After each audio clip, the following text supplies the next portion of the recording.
Bem, eu queria falar sobre a Motengil, que é uma empresa portuguesa que tem tido algum sucesso, é uma empresa das maiores de Portugal, e espalhou-se um pouco por todo o mundo.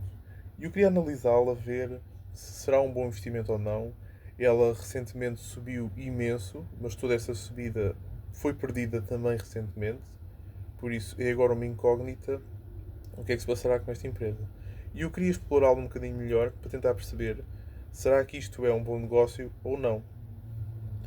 Nós temos de ver que a capitalização de mercado dela são 750 milhões de euros. Ter em conta que há uns meses atrás seria muito maior.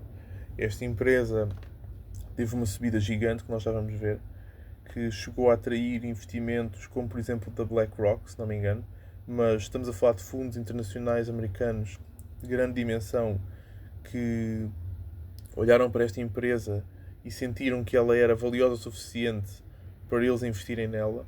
Lembrar que estes fundos pensam muito bem antes de investirem em coisas, gostam de coisas mais seguras, eles não se metem em grandes riscos. Por isso, é sempre algo positivo para qualquer empresa quando um desses fundos investe em si. Aquilo que nós temos de ver, logo à partida, é que, olhando para as ações, não é? A maioria das ações são ações privadas, por assim dizer. E apenas uma secção é pública para comprar e vender no mercado. Eu não fico muito feliz com isto. Eu gosto de empresas que têm uma maior percentagem de ações livres, porque a mim passa-me a ideia de transparência, passa-me a ideia de a gerência desta empresa tem que prestar contas aos seus acionistas. Enquanto que a gerência desta empresa é este grupo de acionistas. Muito provavelmente. Ou seja, por um lado, eles estão interligados com a empresa e precisam que ela funcione bem para eles também terem sucesso. Por outro lado, a prestação de contas fica muito pior, não é? Porque as ações estão na mão de um grupo restrito de pessoas. Ora, olhando para aqui, ter em conta que a Motengil atua financeiramente em termos semi-anuais, ou seja, eles só mostram os seus resultados a cada 6 meses, eles não trabalham em trimestres, o que é um bocadinho chato. Mas nós temos de ver que no último trimestre o preço por lucro foi de 7, o que não é nada mau. Atualmente está nos 5, ou seja, o lucro que eles tiveram, como o valor da empresa caiu, está nos 5. E eu diria que um preço por lucro de 5 é extremamente bom, não é? Há poucas empresas que conseguem oferecer isso. Olhando para a performance da empresa, o que tem levado esta empresa a ter este sucesso foi o aumento enorme do seu lucro, que cresceu de maneira brutal, não é? O problema é que no último semestre o lucro manteve-se alto, mas já não cresceu, que deve ter assustado muita gente. E o mais assustador disto tudo é que a margem de lucro deles é pequenininha. Porque, como nós temos de ver, eles têm um custo de negócio bastante grande comparado com os seus lucros. E mesmo do que sobra, têm as despesas de operação são ainda bastante elevadas. Já para não falar que os impostos em Portugal são um bocado mais altos do que nos outros países.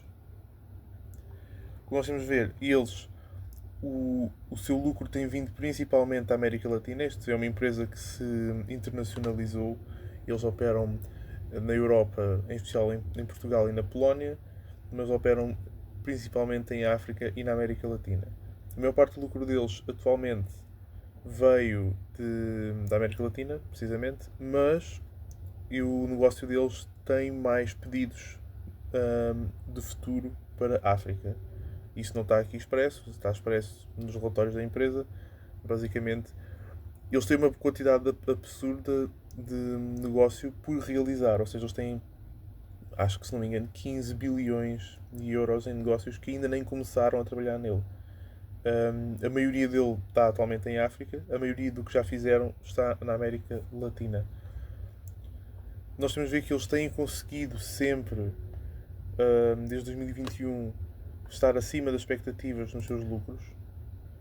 Ou seja, embora o lucro no último trimestre tenha caído, agora tenho aqui um problema, porque isto falta-me dados. E eu terei que ir ver mais tarde o documento interno da empresa para ver qual é a diferença entre as expectativas e a realidade. Eu depois vou adicionar mais tarde. Por isso, esta parte não vamos continuar, porque sem resultados não dá para fazer grande coisa, não é?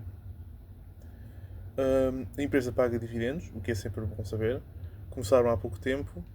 O dividendo deles é 13 cêntimos, é 3%. Não é super, não é enorme, mas também não é propriamente mau, não é? Agora, o problema principal da Mota-Engil tem sido este. É a dívida. Eles estão bastante endividados. E neste ambiente em que as taxas de juros estão altas, é isso que está-lhes a corroer o lucro. Nós temos ver que no último trimestre a dívida voltou a aumentar. O que significa que o fluxo de caixa tem sido muito pequeno e chegou a ser negativo. Este foi o trimestre em que a empresa cresceu imenso. Ou seja, esta altura foi a altura em que as pessoas estavam a investir muito nela. Mas reparem que o fluxo de caixa está pequenino. Não só isso, como eles não têm ativos suficientes sequer para tratar das suas dívidas a curto prazo.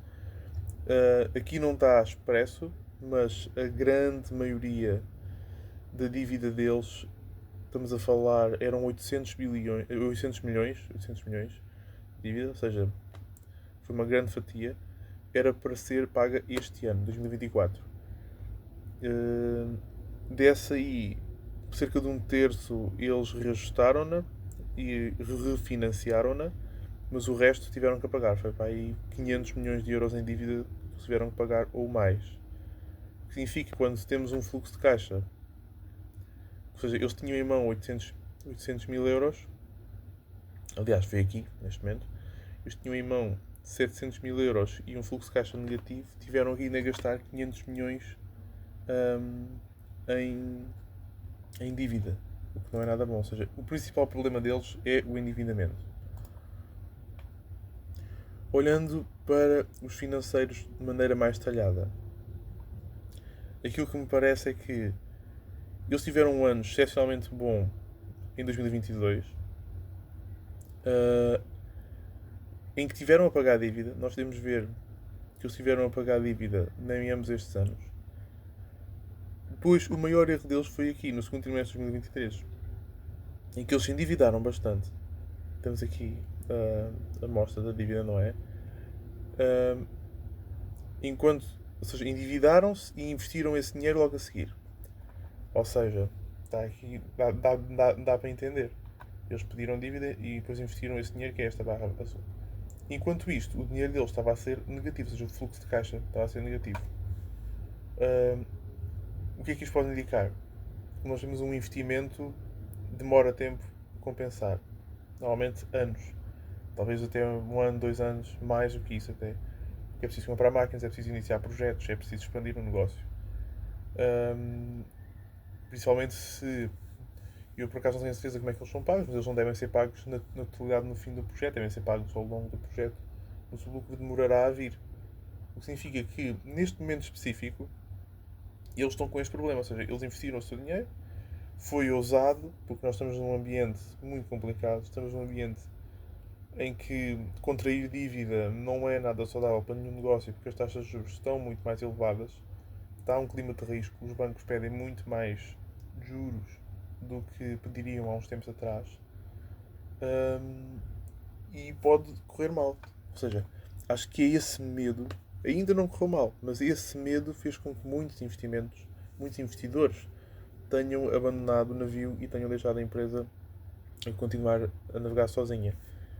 Isto tudo alinha-se a outro facto que eu já vou mostrar. Aqui temos o PE, o preço por lucro, que era de 7, mas agora está nos 5, o que eu diria que pode ser um bom momento de entrada. O meu problema agora é, será que ela vai cair mais ou não? Ora, há pouca coisa aqui que eu quero ver mais. Podemos ver coisas interessantes que eles têm. E eles estão a diversificar o seu negócio. Podemos ver que temos aqui o Next, que apareceu agora, está no seu primeiro ano de operação, já está a gerar um bocadinho de lucro. Ou seja, eles estão a fazer também ambiente. Quando nós vemos aqui ambiente, estamos a falar de serviços de manutenção, de serviços de recolha de resíduos urbanos que operam em muitos países. Ou seja, eles estão a diversificar o seu negócio. A Mota-Engil atualmente não é só uma empresa de construção. Através do Next são também uma empresa de desenvolvimento urbano, de imobiliário, de transição energética, ou seja, eles estão a aproveitar as últimas tendências e criar um departamento com alguma autonomia para poder operar, para poder até fazer compra e venda de imóveis, fazer promoção urbana, ou seja, um mercado mais virado para o consumidor, porque o grosso da Mota-Engil sempre foi obras públicas de grandes dimensões e não propriamente construção de um pequeno condomínio para vender. Então eles estão a tratar disso agora também. Em termos do ambiente, eles fazem recolha de resíduos, não é? Como eu tinha dito, operam em vários países, ou seja, não é só em Portugal, que é a sede deles, eles operam também em África, com várias sucursais. Ok? Então, vamos agora ver o gráfico para ver o que é que nós temos a olhar. E aqui mostra o apelo da Mota-Engil, não é? Na altura, precisamente há um ano, em agosto de 2023, ela começou a ganhar momento e ela andou 140, 150 quase por cento. Ou seja, se alguém tivesse investido nesta altura, tinha ganho bastante.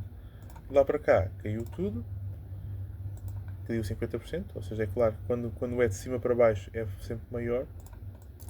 E agora, aquilo que nós queremos saber é qual a possibilidade de isto se repetir, não é? Porque todos nós gostaríamos de ter um lucro de 150% em meio ano. Nós temos de ver que quando houve os últimos earnings, houve uma grande queda e ela depois estabilizou.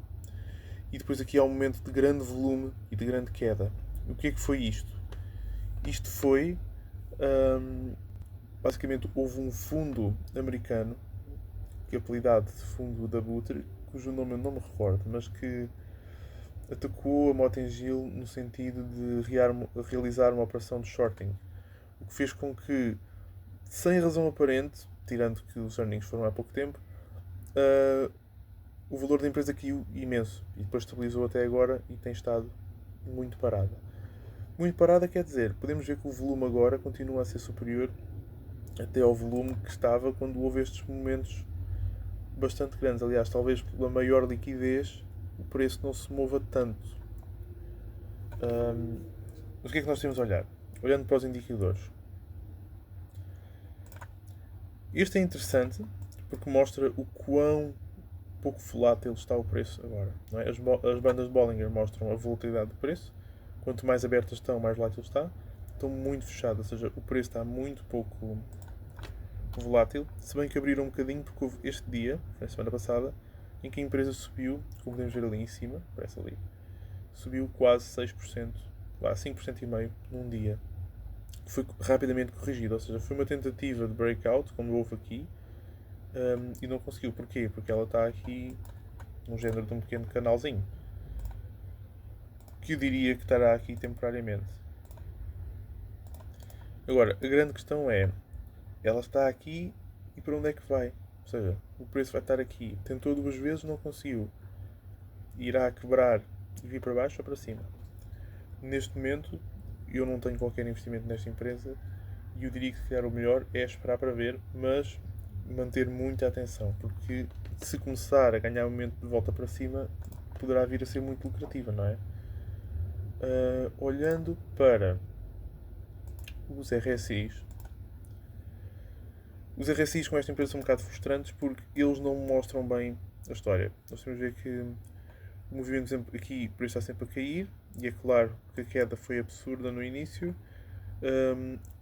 O RSI detecta isso, mas depois cola-se ao fundo e basicamente deixa de ser responsivo. Ou seja, durante todo este caminho em que o preço estava-se a mover para baixo, o RSI estava até a mover-se para cima. Um pouco para cima, não é? Nós temos a ver. Assim dá bem para ver o ângulo. Não é? Ora, o que é que isto indica? Isto é o chamado uma divergência. E quando o preço está a operar em divergência, é um alerta. É um alerta que, mesmo que o preço esteja a cair, se o RSI está a subir, há a possibilidade de uma coisa como esta acontecer, não é? Por exemplo, uma queda abrupta. Agora, o que é que temos aqui? Temos novamente uma coisa parecida, que é o preço está na horizontalidade, mas reparem no ângulo do RSI, não é? É estranho, não era suposto estar assim. Aliás, houve este momento, logo a seguir esta queda, em que ambos os RSIs mostravam-se numa situação de supervenda brutal, o que indicaria uma correção relativamente forte. Aliás, podemos ver como aqui aconteceu igual. E houve uma correçãozinha que ainda foi de 10% em 2 dias. Aqui nada disso aconteceu. Nada disso aconteceu. O preço não se tem andado a mover. Talvez porque o interesse na empresa tenha morrido um pouco. Talvez porque as pessoas estão com medo. Eu acho que talvez seja mais o medo. Neste momento temos que olhar para outros indicadores para ver o que é que se pode tirar daqui, não é? Eu gosto sempre de olhar para o MACD em conjunto com os médias móveis. Ora, podemos ver que houve aqui uma dead cross, ou seja, um cruzamento da morte, que não é nada bom para nenhum preço. Mas agora que a média móvel longa está a voltar para baixo, é assim, pode haver, ou seja, o preço pode fazer algo como isto, não é? Pode fazer uma coisa assim. E depois assim seria uma golden cross. Mas é muito possível que o preço faça isto. Ok? Que foi o que aconteceu durante toda essa subida. Ou seja, reparem como o preço de chegou a estar muito mais baixo em 2022. Pode ser que estejamos a ver uma correção bastante grande até aqui baixo. Isto pode ser uma bear flag. Se isto for uma bear flag, ou seja, uma pequena paragem antes de uma continuação de uma descida, vai continuar a descer. E é por isso que neste momento eu não tenho certeza. É assim, o MACD, podemos ver que a linha está abaixo, está na zona de baixo, ou seja, mostra uma certa necessidade de subida. O preço quer muito subir, mas não está a conseguir, porque reparem, a linha já está abaixo há muito tempo e teve sempre a tentar subir, mas na realidade o preço estava a descer. Ou seja, temos aqui outra divergência. O preço aqui, desde aqui, não é? Sempre a subir, mas desde aqui sempre a descer. Ou seja, todo este momento, em todos os indicadores, foi um momento de divergência, o que não é positivo. E nós temos a ver que atualmente o histograma está a abrandar, ou seja, pode haver mais uma descida, por isso eu acho que o preço neste momento vai cair mais. É por isso que eu não investi nela neste momento. Eu acho que eu mesmo tenho que esperar para ver. O facto de eles não mostrarem os resultados a cada 3 meses também não ajuda, porque temos que esperar até março para saber alguma coisa. E o máximo que podemos fazer é olhar para outros períodos. Eu gosto também, eu nunca olho só para o diário, eu olho para o semanal. Vou voltar a abrir o MACD para tentar perceber. Ora, aqui, um ponto de vista mais macro, é mais positivo, porque, pelo menos olhando para o MACD, é? Podemos ver que parece estar prestes a acontecer uma inversão. A linha de sinal vai tocar na linha de contacto. Se isso acontecer, ora, seria mais ou menos quanto? Eu diria que seria inícios de novembro, talvez. Pode ser que vejamos uma correção, ou seja, pode ser que o preço nesta altura decida fazer isto, o que seria bastante bom, não é? Eu torço sempre para que todas as empresas tenham sucesso. No entanto, é complicado perceber. Vamos olhar para os RSIs para ver o que é que se pode concluir de lá. Vou primeiro tirar este também. Isto é os pontos pivô. Ora, aqui estão.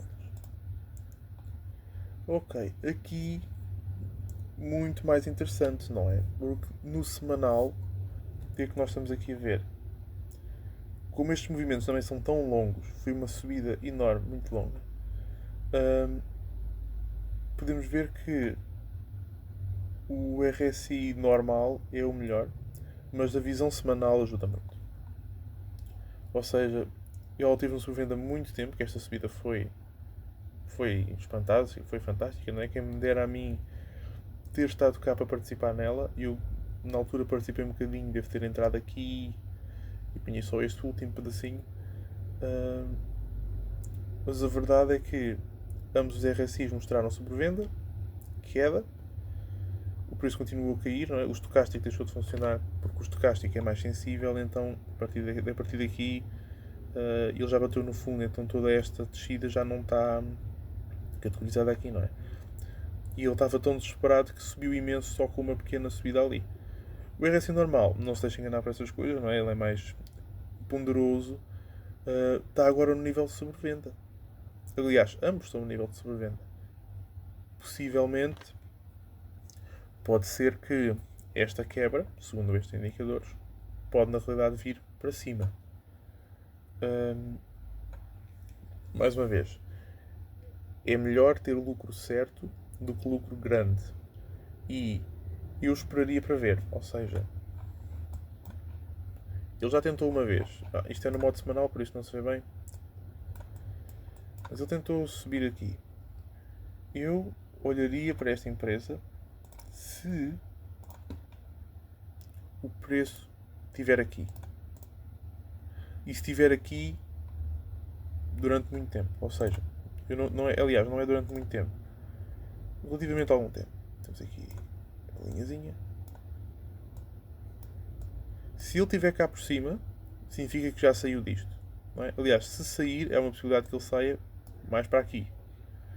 Aí é sempre bom ver os pontos de pivô porque eles ajudam-nos a perceber onde é que ele pode vir parar. E eu tenho coisas a mais ao mesmo tempo. Por isso, vamos tirar ambos. Pontos de pivô são sempre interessantes nisto. No semanal eles não funcionam muito bem, mas no diário eles funcionam bastante bem.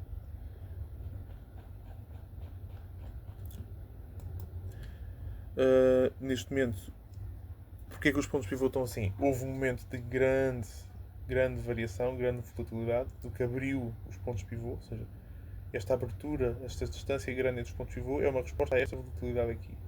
E depois esta abertura é uma resposta a esta volatilidade aqui. Porque eles tentam prever o futuro, certo? Mas mesmo assim, mesmo estando um bocadinho atolhados por causa da volatilidade, olha como o preço chegou ali e bateu no ponto pivô e foi rejeitado. Ele agora está aqui no meio destes.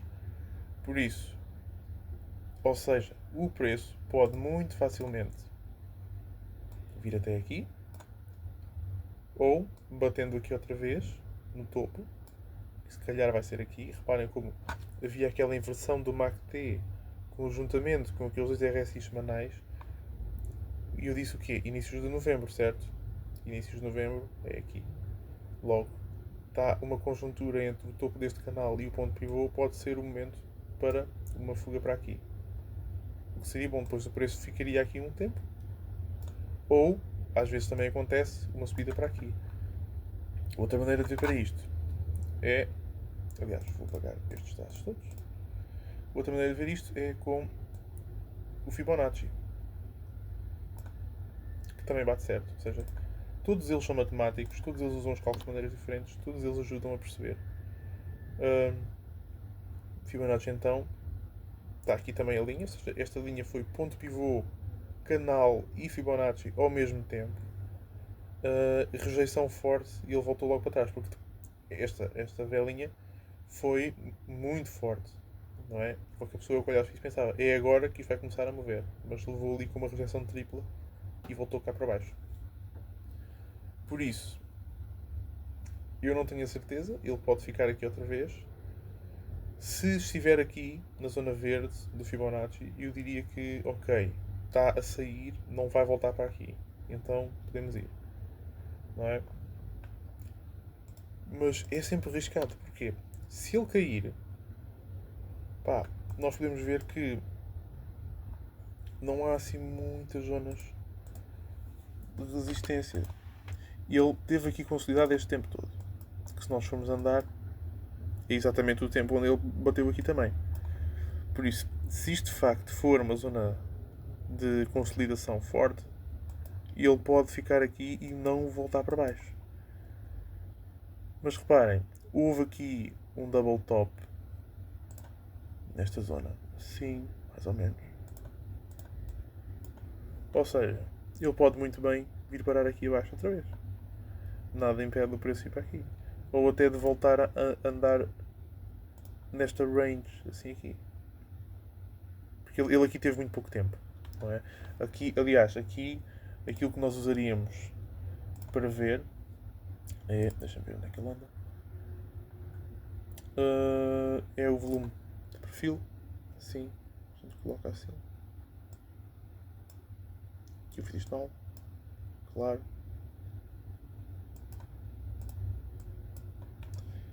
Dá cá, bicho.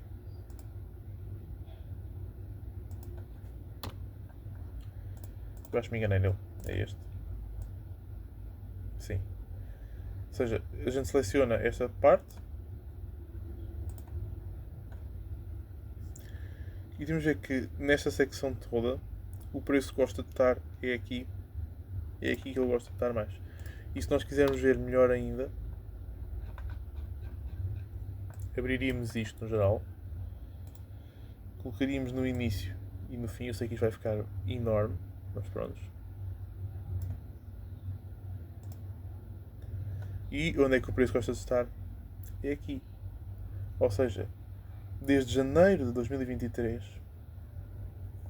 até agora, o preço gosta de estar é nesta zona.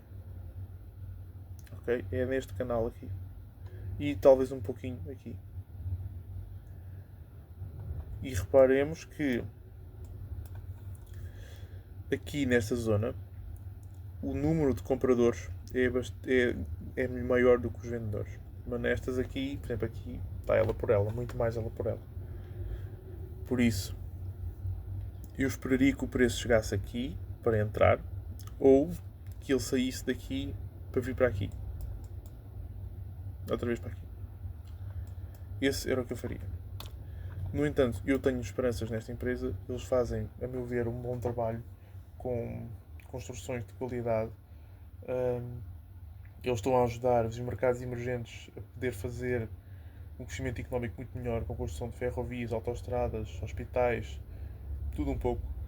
E eu diria que são uma empresa que gera valor. O problema aqui é o endividamento deles, é mesmo o calcanhar daquilo deles. E isso até. Pá, eu não me recordo, mas eu tenho ideia que é o Warren Buffett que avisa muito sobre isso, não é? As empresas muito endividadas são sempre para a gente ter atenção. Porque ou é uma empresa que sabe muito bem o que está a fazer com a sua dívida, ou pode ser o seu fim. Ou pelo menos uma grande pedra no seu sapato. Não me vou alongar mais, eu acho que já está uma análise bastante profunda. Eu ainda poderia ir mais ao fundo, tipo, analisar os documentos internos da empresa, ler o relatório normal deles do ano passado, é muito interessante, mas tem 500 páginas, por isso eu não iria estar aqui a analisar isso no vídeo, porque ficamos aqui o dia todo, não é? Pode ser uma coisa interessante para fazer mais para a frente. E pronto, é tudo.